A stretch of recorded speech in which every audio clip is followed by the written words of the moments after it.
Well, this is a little different than other games. I mean, it still came down a lot of them to tackling, but they did a very good job with their scheme. And as I said earlier in the week, they put you in a position where you're going to have to make one-on-one tackles, and sometimes in space.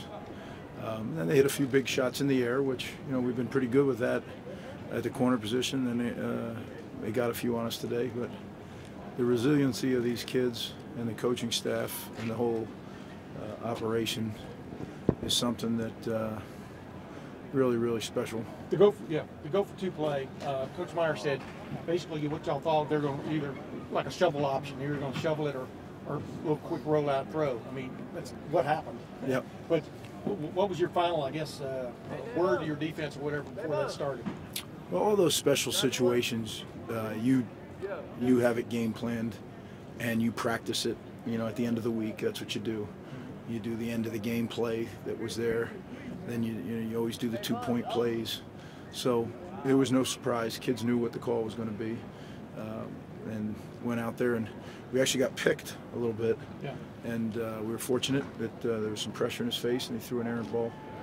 Did McFarland coaching this conference for a long time? I understand getting anyone on the road is tough.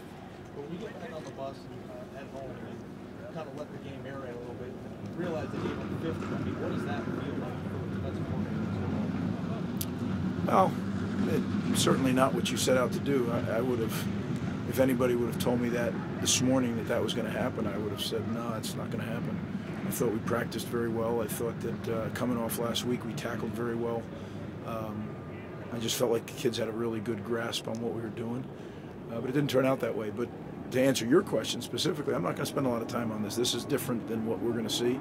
And when I get on that bus, I'm going to start looking at Team Up North, and we got 6 days to get ready for what we've been able to, and they've been able to make, one of the biggest games in college football this year. So looking forward to being part of that, and can't wait to start doing it. How ready do you think your team is for that game?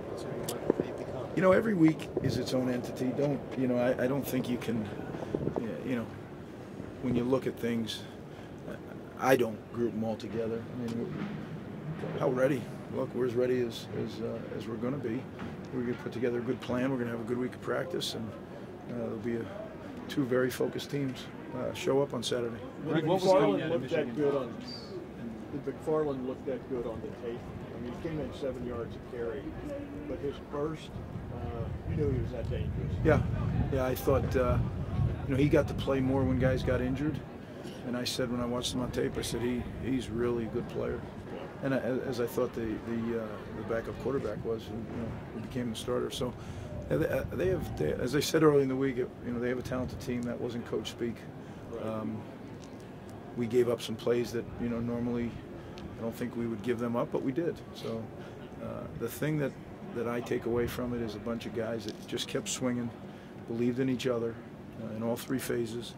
Some very unfortunate things. You stop them in 7 plays in the goal line, they fumble forward and get a touchdown. I mean, but those things happen. That's why you play the game. But there was plenty of opportunities for this football team and the defense specifically to just say, it's not our day. Right. And they didn't do that, and that gives us a chance. On those big plays, Greg, were they doing something to cause confusion? Those runs in the first half. No, I mean their whole scheme is to create confusion. But if you watch it, there's people there. So I mean, there's a couple plays where we ran a couple blitzes, but not the ones that sting out in your head. And then the pass plays are one-on-one plays, and can you play the coverages different? Can you play different coverages? Sure you can. At the end of the day, it doesn't matter the why. It's all falls on me and falls on our coaching staff, because we have to get them ready to execute the techniques within the scheme that we employ for that week. And we didn't do a good enough job today, but that's college football. Our offense stepped up and really played phenomenal, and the kicking game made some big plays when we needed to, and it feels great to win the game, and now we got a great opportunity. After 11 games, though, I can't imagine you're happy with the way it is right now. No, we've had some really good defensive play at times, but not consistent. And I've said that after the first quarter of the season. I said that at the midway. It's frustrating that we're not a consistent defense right now, but